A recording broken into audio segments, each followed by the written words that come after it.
Hello and welcome to our channel discovering dues. કેમ છો બધા? જેમ કે તમે જાણો છો કે અમે ભુજના પ્રવાસે છીએ. અમે ભુજમાં ડોસાભાઈ ધર્મશાળામાં ઉતરેલા, જેના વિડીયો તમે ખૂબ જ પસંદ કરેલો છે. જેને ન જોયો હોય તો પ્લીઝ પ્લેલિસ્ટમાં જઈને જોઈ લેજો. ભુજથી અમે ભુજ નખત્રાણા હાઈવે ઉપરથી માતાને મઠ જઈ રહ્યા છે અને આ અમારી ટૂર થઈ હતી લાસ્ટ એપ્રિલ 2025માં. અને રસ્તામાં એટલી બધી દાડમની વાડીઓ આવે છે, હું તમને બતાવું. જે ખેતરમાં તમને ઢાંકેલું દેખાય છે ને બધી દાડમની વાડીઓ છે. જો દૂર દૂર દેખાય છે, જે ઝાડને ઢાંકી દીધા છે. અને ક્વોલિટી એટલે એકદમ A1, હા, મોટા મોટા એક્સપોર્ટ ક્વોલિટી. અહીંયા ઘણા બધા વેપારીઓને આઉટરાઇટ કોન્ટ્રાક્ટ આપવામાં આવે છે, એટલે ઘણી બધી તમને શેડ જોવા મળે કે જે ભાડે રાખીને પછી એની શોર્ટિંગની પ્રક્રિયા ચાલતી હોય. એવી દાડમની ઘણી બધી અમને પ્રોસેસ જોવા મળી કે સાઇઝ પ્રમાણે એનું શોર્ટિંગ કરીને પછી દેશના અલગ અલગ ભાગોમાં વેચવા માટે લઈ જાય. જો આ બધા છે ને એ કેસર કેરીના ફાર્મ છે, વાડીઓ છે. કચ્છની કેસર જે ખૂબ જ પ્રખ્યાત છે એના.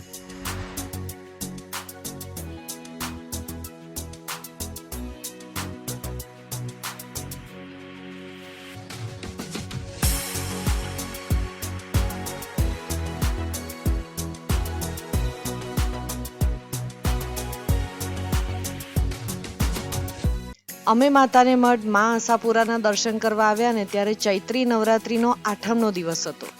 એટલે જો અમે પહોંચી ગયા છે. પાર્કિંગ કરીને અમે પ્રસાદ લેવા પહેલા જઈશું. અહીંયા માતાજીને કચ્છી પેડા ખૂબ વખણાય છે, એ ધરાવવામાં આવે છે. જો એકદમ તાજા બનેલા છે અને અસલ ગાયના દૂધમાંથી બનાવેલા છે. એટલે આ સ્ટોર વાળા જે છે એ અમને કહે છે કે આ જ પ્રસાદ ધરાવજો.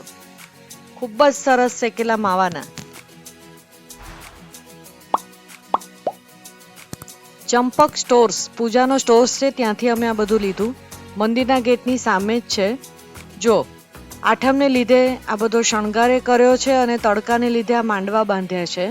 જો આ તરફથી તમે બસમાં આવો ને તો આ બાજુથી આવવાનું અને આ સામે છે તે મંદિરનો મેઇન એન્ટ્રન્સ.